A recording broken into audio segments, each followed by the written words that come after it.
you know how they say eating the fruit of the tree of knowledge made life harder? Like that was the curse? Work?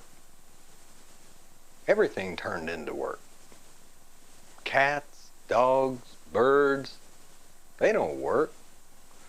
I mean, they hunt or scavenge, sure, but that's just living. It's fun for them, you know? Instinct kicks in. They smell food and chase it and done. Us?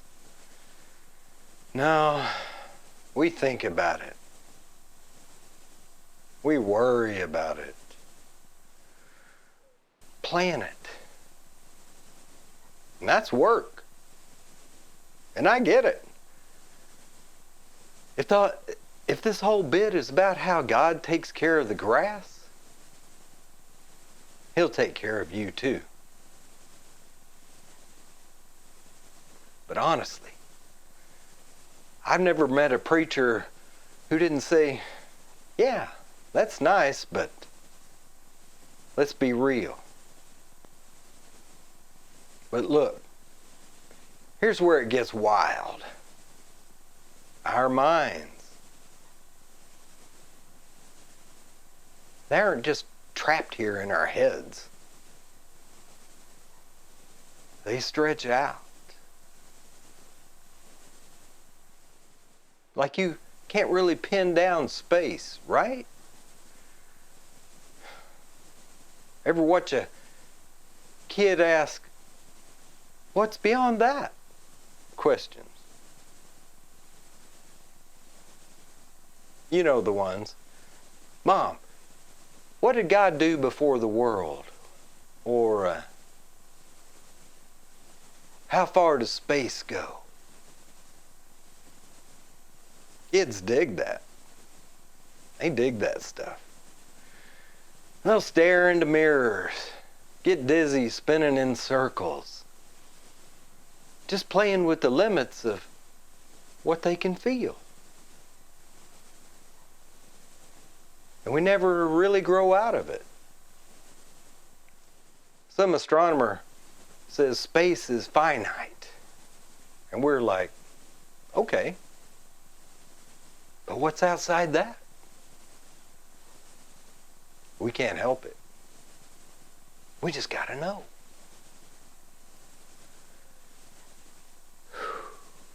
Here's the kicker. This whole universe thing, it depends on you.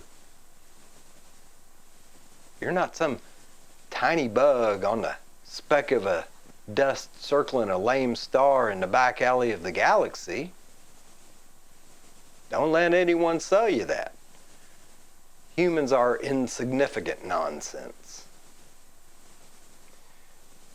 See, the weird thing is, stuff, shape, and space, and solid, they're the same.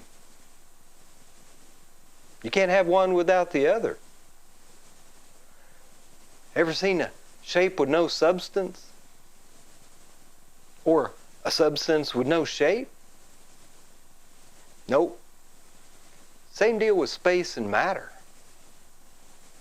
They're two sides of the same coin. Humans, we're symmetrical, right? 2 eyes, 2 arms, mostly. It's like someone folded us in half and made sure both sides match. That's why we can't help but see the world in twos. Space and matter. Light and dark. Us and everything else.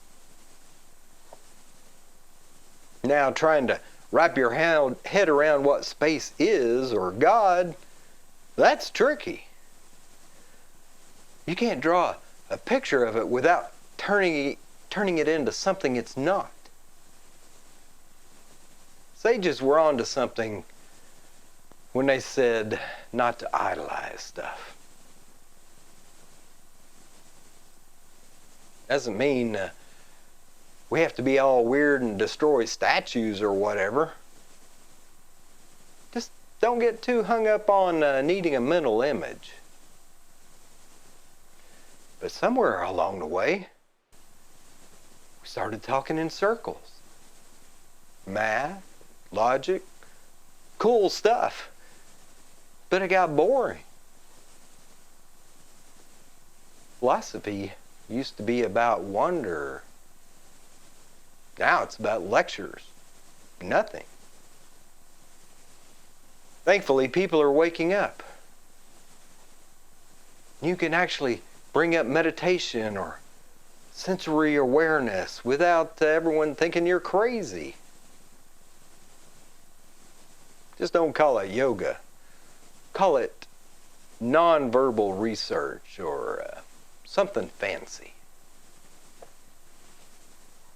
Ever notice how a rainbow only exists if someone's looking at it? You need sunlight and moisture and an observer. No observer? No rainbow. Same goes for everything. Rocks and mountains, hillsides. The whole deal. Existence is a relationship. So yeah, you're the center of it all. But it doesn't feel that way. We're wired to experience life from this one point, right here. But everything's connected, like nerves in a muscle. And when you say it doesn't matter, you're actually saying it's spiritual. Ever notice how matter and doesn't matter flip like that? We talk in opposites. At the end of the day, the simplest thing, the one exercise worth doing, is just stop thinking. Look around without labeling everything. Just be.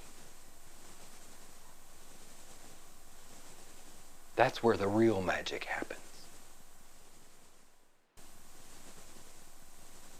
And that's that. You know? Perichoresis.